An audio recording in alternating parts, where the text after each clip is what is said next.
भारतीय संस्कृतीत उपवास, व्रत आणि सणांना अनन्यसाधारण महत्त्व आहे. हे केवळ धार्मिक अनुष्ठान नसून आत्मिक शुद्धता, संयम आणि श्रद्धेचे प्रतीक असतात. अशाच एका महत्त्वाच्या व्रतांपैकी एक म्हणजे हरितालिका तृतीया व्रत. नमस्कार मंडळी, ऐका हो ऐका मराठी पॉडकास्टमध्ये मी केतकी तुम्हा सर्वांचे मनापासून स्वागत करते. ऐका हो ऐका मराठी पॉडकास्टच्या सर्व दर्शकांना व श्रोत्यांना हरितालिका तृतीया व्रताच्या हार्दिक शुभेच्छा. आज आपण हरितालिका तृतीया व्रताविषयी माहिती जाणून घेणार आहोत. भाद्रपद महिन्यातील शुक्ल पक्षातील तृतीयेला म्हणजेच गणेश चतुर्थीच्या आदल्या दिवशी हे व्रत साजरं केलं जातं. हे व्रत विशेषतः अविवाहित युवती आणि विवाहित स्त्रिया संतान प्राप्तीसाठी, सुखी वैवाहिक जीवनासाठी आणि अखंड सौभाग्याच्या इच्छेसाठी करतात. या व्रतामागे एक पौराणिक कथा सांगितली जाते.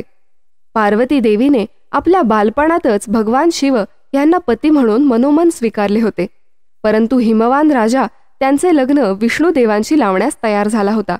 हे ऐकताच पार्वतीने आपल्या सखीच्या सहाय्याने वनात जाऊन कठोर तपश्चर्या केली.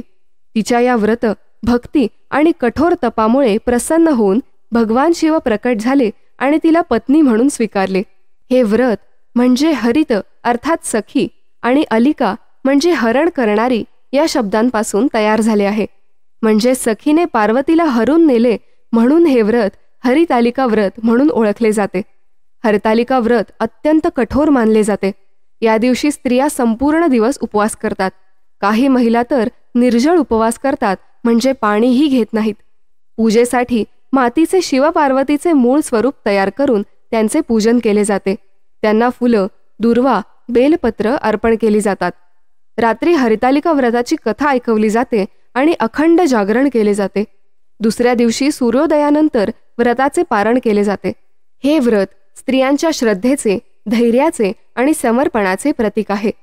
पार्वतीच्या जिद्दीने तिने स्वतःचे प्रेम मिळवले, त्यामुळे ही पूजा प्रेम, निष्ठा आणि आत्मविश्वासाचे प्रतीक ठरते.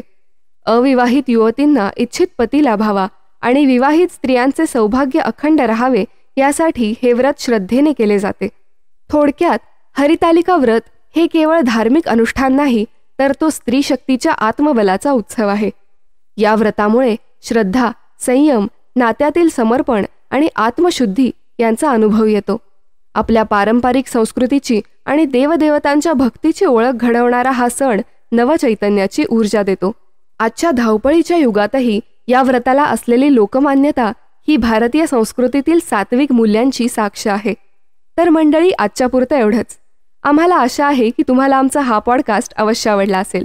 आवडला असल्यास लाईक व शेअर करायला विसरू नका आणि खाली दिलेल्या कमेंट बॉक्समध्ये आपले विचार व मत मांडण्यास अजिबात संकोच करू नका. ऐका हो ऐका मराठी पॉडकास्टच्या पुढील अपडेट जाणून घेण्यासाठी आमच्या चॅनलला सबस्क्राईब करा आणि बेल आयकॉन प्रेस करायला विसरू नका. धन्यवाद. ओम नमः पार्वतीपते हर हर महादेव.